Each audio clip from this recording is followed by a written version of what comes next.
August 2018. I just started middle school and I'm at my local library, which has a pretty sizable collection of DVDs. And most of the time I was there, I was looking for memed movies like B-Movie or Shrek. And when I was browsing those DVDs, I saw something I hadn't seen in like 4 years at that time. 2003's Cat in the Hat. Now I sort of knew this movie had a reputation, so I checked it out and watched it. I was mesmerized by the whole experience. It was complete movie magic. Cut 2 years later, July 2020.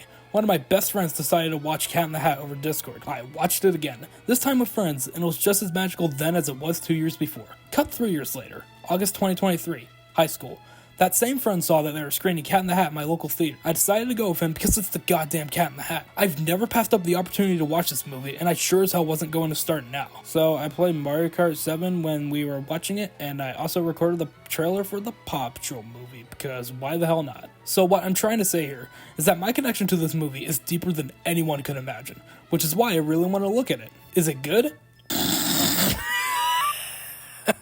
No.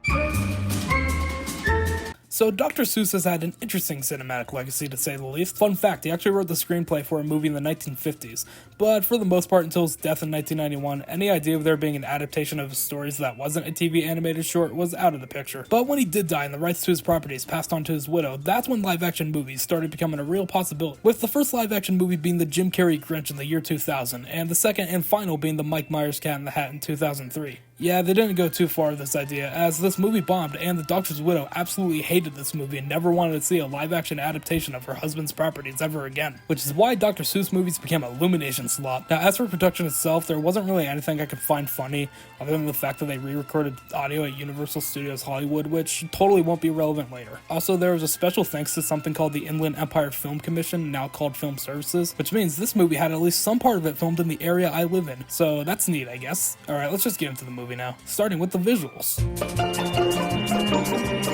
I don't think anyone has talked about this movie without bringing up how ugly it looks, because what the hell happened here? Now, the 2003 CGI is going to look like 2003 CGI, but I think it goes deeper than that. Like the sets, for example, they just look off.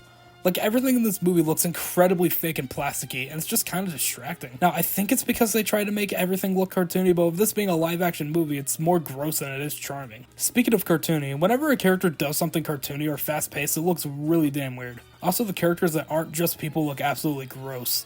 The fish looks gross, the things look gross, the cat looks gross. Almost everything in this movie makes me want to pour hand sanitizer into my eyes. And you know who loves hand sanitizer? Oh, you know. You're fired!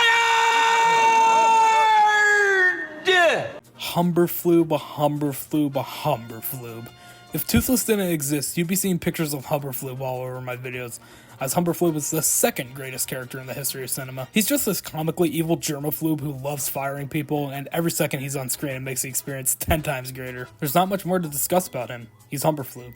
You know why he's perfect. But you also got Hollywood's favorite serial killer, Alec Baldwin. And yeah, he's the main villain in this movie. However, I view him more as an anti-hero. Like, yeah, it's weird that he's getting freaky with the kid's mom, but you can't help but feel bad for him. He's just a poor guy down on his luck who has to deal with these annoying-ass kids. He even dies a horrific and gruesome death at the end. Oh yeah, we should probably talk more about this movie's protagonist. Oh, I don't want to be a princess. In a constitutional monarchy? God, I hate the kids in this movie. First you got Dakota Fanning, who's just the embodiment of the nerd emoji. Like, every time she opens her mouth, it's just one big actually. But hey, at least she almost dies at the end. Then we got Spencer Breslin, who's just kind of stupid. Like, he's sort of pissing me off with how stupid he is, but he doesn't actively aggravate me like Dakota Fanning. But hey, at least Dakota Fanning had a decent career after this movie, which could not be said about Spencer. I've chopped it off.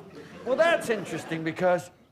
Son of a bitch! So we should probably get into the big elephant in the room here, the Shrek cat. Now, I like him for the simple fact he exists. Like, I know he's absolutely hideous, and I get more Joker vibes than cat vibes watching him, but that's honestly why I weirdly love him. So I decided to compile a list of moments where he's a complete menace, also known as a sort of plot summary. So starting with his introduction, it's basically just a horror movie, and you can't tell me that it's anything else. Then he grooms the kids, which he actually does multiple times in this movie, as he gets freaky with the kid's mom. There's then a crazy-ass musical number with someone's inflation fetish being let out here. Then we see his fucking ass crack when he fixes the couch, which is genuinely one of the few kid jokes in this movie.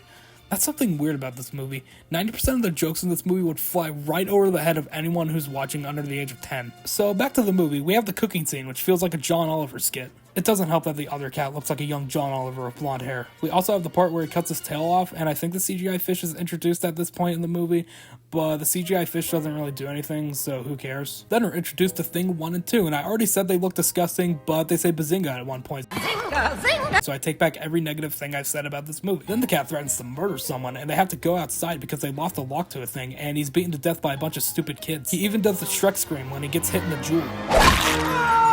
And he responds in only the most appropriate way by almost beating a kid with a baseball bat. So now they go into town and they make a few pop culture references, then they go back home and he brings up Universal Studios. This is also when Alec Baldwin dies, and oh yeah, Miss Kwan. And yeah, that's all the funny Mike Myers moments.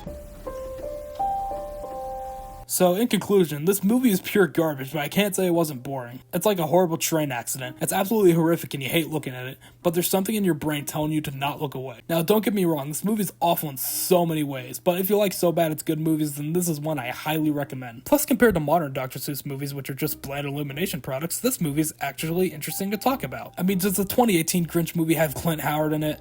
AKA, oh no. It's grenadine for my ice cream treat.